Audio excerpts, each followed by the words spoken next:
You know how I got land? I was homeless. And I used to fish all the time.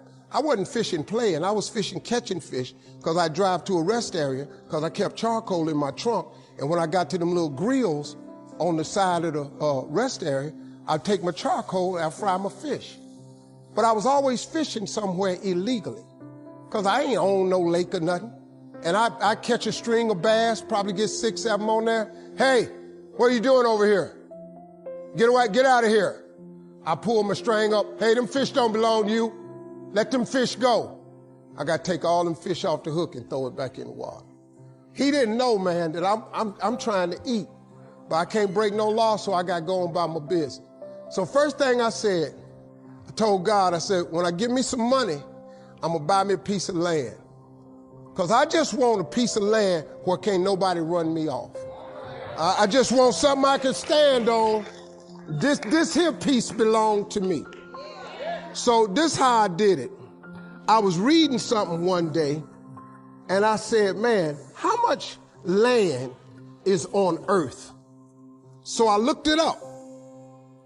It's a little over 36 billion acres of land on earth. At the time, it was between 5 and 6 billion people on earth. It's a little over 8 billion now. So I did a little hood math. I said to myself, if it's 36 billion acres of land and it's 6 billion people, just to me, everybody ought to have 6 acres of land. There's a scripture my mom used to tell me about all the time. She said, you have not because you ask not. So guess what I started asking for? 6 acres of land. Just wanted 6. So I messed around and got my first piece of money. I got me a check for about $115,000. So first thing I did, went to Dallas, Texas, said I'm gonna buy me some land. I found a piece of land, I thought it was perfect. Had a fishing lake at the end of it, because I love to fish. I said, man, this piece I'm gonna buy right here. Let me talk to somebody. I was with a real estate agent. I said, how much is this? He said, it's $250,000. I can't afford this. So I got about 115. He said, I don't think you're gonna be able to get it for that, but I'll make a call. So he called the guy. The guy said he would take 115 now and I could pay him the rest later. And before I did it, I said, hey man, let me ask you something. How much land is that? He said, oh, that's 6 acres. It was 6 acres. I got ready to sign it up. The real estate agent said, Mr. Harvey, before you sign that, I want you to think about it. I want to show you something else. So he took me over to this dude's house. I never met this guy. He came outside. He's a hillbilly. He's just country. You know, I was a little nervous. Me and hillbillies don't really, we don't normally work that good together. His name was Jerry Campbell. Turned out to be one of the nicest men I ever met. I misjudged the man. He talked to me, he said, I want to show you something. And I go over there, and I couldn't believe it, man. It had rolling hills on it.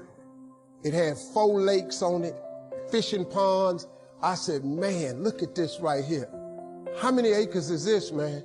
He said, 16 acres. I said, man, I can't afford nothing like that. He said, well, hold on, I'm in a tide right now. How much you got? I said, well, I was gonna do this other piece of land. I got 115 I'm gonna pay now. And if you give me a year to pay out the rest of it, I could buy it from you like that. He said, tomorrow morning, if you bring me a $115,000 check, I'm gonna give you this land. So I got the 16 acres of land the next day.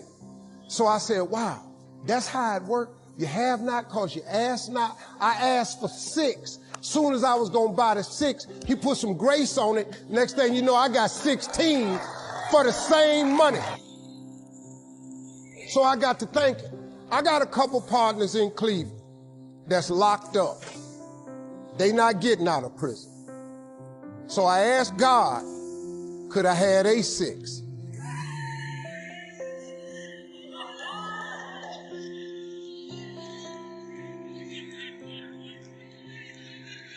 They not getting out. They got 6 coming. Hey, Lord, can I have A6? So you know what he did? Some land opened up next to it. I bought 18 more acres. I bought it. So I went back up to Cleveland. I was hanging out one day. My boys was on the corner. I told them, I said, look, man, I can't hang out on corners no more. I'm trying to get my TV career started. Oh, you done changed, man. This what's happening. So now you done got this little money. You done forgot where you from. I said, okay, hey, Lord, can I have A6 too? So I see right now. Yeah, I see what's happening right there. They ain't finna go nowhere. So I kept asking for everybody I thought wasn't gonna ask for their 6. I asked for their 6. I ended up owning almost 300 acres of land in Denton County, Texas. But I just kept on, man. Just kept on with it. I just kept the faith. I kept believing. I kept asking him. I kept wanting. God got great life for you, man. But you're going to have to ask for it. And when you ask for it, you're going to have to believe it. After you believe it, you got to put your work in. Now, if you don't want to do the work that it takes to be successful, this man with his success, if you knew how hard he worked, if you knew the hours he put in, the hours his daddy put in, if you knew what it really took, it's daunting. It's days, man, where you go, whoa, what is this I'm trying to do? But you got to hang in there. See, getting what you want is up to you. How you get there, that's up to God. See, the problem with you is you trying to figure out how to do something. Listen to this. The how-to ain't none of your business. The Bible don't tell you to figure nothing out. It say ask, believe, and receive. Now, see, you keep going down these churches, they keep telling you this, but you ain't listening. I'm asking you to listen. You can turn your life around if you change your attitude. You change your attitude, you change your altitude. Stop sitting in here with a life of mediocrity when that ain't what God created you for. Now, you might not want this life. You might not want what it takes to get here. But if you want this life, you got to put in your work. You got to put it in. You got to stay prayerful. You got to never give up. You got to talk to God every day. Now, if that ain't what you want to do, then good luck. You keep doing what you've been doing, you're going to keep getting what you've been getting. I would try something else if I was y'all. I appreciate y'all coming. Thank y'all very much.